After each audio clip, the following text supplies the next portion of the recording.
So that's why we talk about trust. Okay, there are two main types of trust. One is testamentary trust, which is what you always hear, people having a will and then they have a testamentary trust. Basically, it's just a few statements, okay, stating that I create a trust in the will, and then upon certain events or at certain age, right, the will should pay out certain amount to my beneficiaries. Okay, so that is a testamentary trust. It's not created now, it's only upon death. And it's the cheapest type of trust. Okay, then the second type, the main type, is living trust, and that involves both revocable and irrevocable. So revocable basically means you can revoke, and irrevocable means you cannot revoke, right? Usually when people who are trying to prevent creditors in the future, let's say I own a business, right? So I'm worried that 5 years later or 10 years later, some creditors will go after my assets. So I put my money into the trust first. So there's a 5-year rule. If I put my assets into the trust, after 5 years, you cannot sue me for the money that I put in the trust. Okay, so that's an asset protection. So to do that, you have to do irrevocable trust. And you cannot be the beneficiary of the trust as well.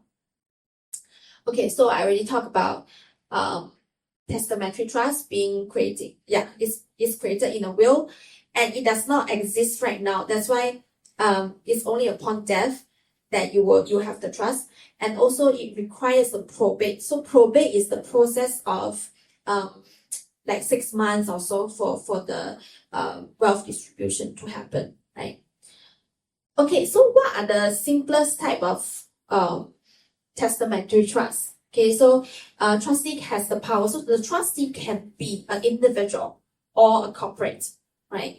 So it's very you can state. So let's say you have a child, right? You say that, okay, I want a trustee to provide this child $100,000 at age 21, for example. Okay, so that trustee is going to manage the money for the child.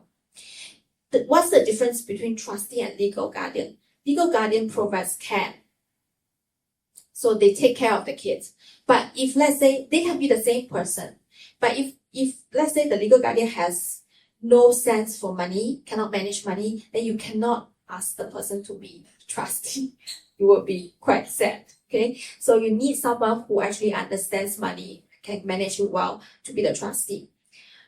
And then, okay, you can set rules for, but usually it's a lump sum payout. You cannot do like monthly payout. There is too much things for the trustee to manage. Usually it's at a certain age, then you can provide, let's say you think that at 21 years old, the kids are still quite immature, you can actually do 25, right, after they graduate from masters or that, then they can have the payout. Or let's say you can also state pay guardian travel expense if need to accompany child overseas for commencement or that. Or you can do pay 20% down payment for home purchase at certain age, like age 30 or 35. You can do that.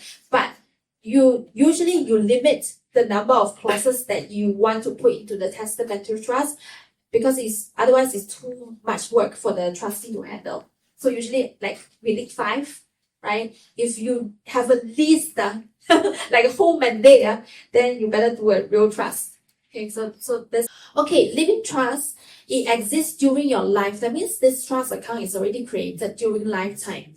Okay, and then it shifts control in the easiest way possible, because okay, later I will show you why trustee, there's a change of ownership technically. Okay, and then it does not, remember I show you the example that it can avoid probate. That means that it does not have to go through will for the trust. Settlor, so for the person who is setting up the trust, they're the settlor. Okay, then they give the money to the trustee. So that is a legal transfer of ownership of the assets. This is very important because a lot of, for example, private bankers and all that, they will say, oh, this is another account. It's just another account for you. It's not. You are basically transferring this legally to another company, basically. So this trustee will hold it under a trust deed. And this trust deed is the legal document that states the relationship between settlor, trustee, and the beneficiary. Okay, the beneficiaries only have a hope. That means they have equitable interest in the assets that the trustee has, which means it's a hope to get the money. Okay, why I need to emphasize that is that they actually don't own the assets as well.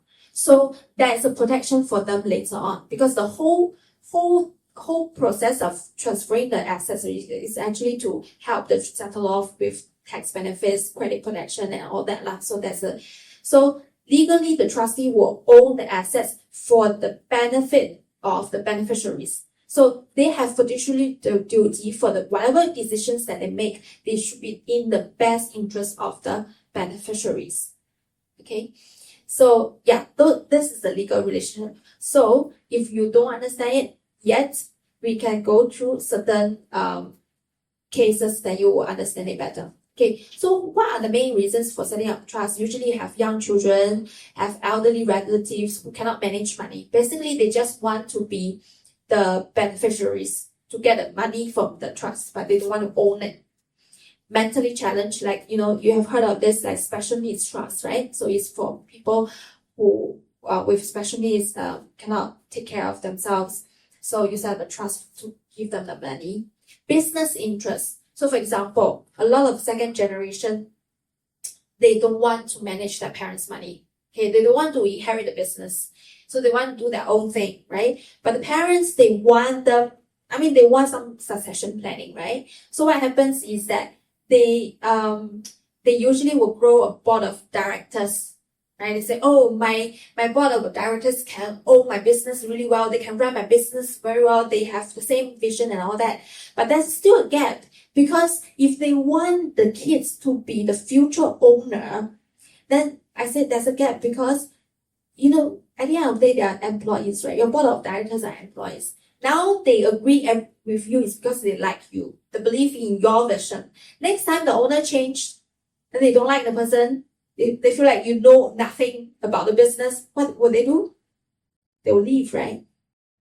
They don't need to work for you, right? So isn't it a gap? You build this board of directors, no use, because the owner will change. So how to do that is actually you can use the trust to own the business. So they're the owners, and then they own the business. They don't need to bother with how the board of directors run that. They can have a say in that, but usually trustees won't. If you don't want them to do it, they don't. So they just need to own the shares. They don't need to do anything. And then the board of directors will run the business as they wish. And then the kids will just be the beneficiaries, which they will be more than happy to do, right? Do so, because they just want money, right? So they can do their own thing. They have the money to do their own thing. They don't need to run the business. That's what I'm saying. Okay. Or you can use the trust to do charity. Okay, for there are also a lot of cases. Okay, so benefit of the living trust. Number one is asset segregation. Like I said, like if you ask an individual, they're subject to a few risks. But trust company, they are a company. So company doesn't die, number one. Number two is you won't divorce, right? Number three is in terms of bankruptcy, trust assets is separated from the client's assets, the settlors. For client's assets. So they actually separate the two. So the client's assets do not comprise the trust's its own P&L. No, yeah. So this kind of trust that they have flexible distribution as well. Remember just now when I say testamentary trust, try not to have more than 5 clauses. So this one you can do as many as you want, right? So you can have a lot of things. You can promote good behavior. So what I mean is, for example, you want your kids to be very well educated. Then you can say, okay, for whoever who have a degree, then you can get, let's say, $100,000 from my trust account, right? For people who can get into better school like Stanford, Ivy League schools, then you can get $200,000. You can promote good behaviors. In fact, most of the wealthy families that I work with, they will have this clause saying that in order for anyone to inherit any money from the family trust, they have at least to have a degree. Okay, so usually it's that, and then they will say that the number of, for example, master's, a degree, or whatever, like specific schools, they can set that rules. So that's why a lot of wealthy families, the kids are like mentor. He has like 3 masters, 2 PhD, and all that. He just spend a lot of time studying because then he can get more money. Yeah, so that's one thing. And also, if you want to promote marriage, you can say that, oh, whoever who gets married at a certain age, you can get this amount from my trust. And then you want more kids, you can say, like our government, like first kid benefit, second kid benefit. You can do that. You can do that. So there are a lot of things. Or you can prevent people having bad behaviors, like, for people who are bankrupt, then you say, oh, you have no right to receive any money from the family trust from now on. Or people who go to jail, okay, you can actually do that too. Or ex-two spouses of the kids. Yeah, that's very common as well, ex-two spouse. Okay. Tax planning, that's for sure, because it's a corporate trustee, they will never die, so there's no estate duty. But of course, you still have to think about, let's say, what are the assets? It's also very important. Where are the assets? So if it's in Singapore, a lot of assets, if you put in the trust, actually you don't need to pay money. But let's say you have property, let's say in France, right? Then you have to think about because when it comes to property, it follows the rule of the land, basically. Because the trustee cannot go there to get the assets, right? Other things you can transfer to the trust, but properties, they cannot do anything about it, so they might not want to take care of it right now. In fact, usually people leave property to trust after they die. Usually it's not in the lifetime. Unless you use trust to buy property, is another thing. It's a different thing. Yeah. Because you transfer the property right now, you have to pay stamp duty right now. Okay. So usually people don't do that. But technically they can get assets anywhere.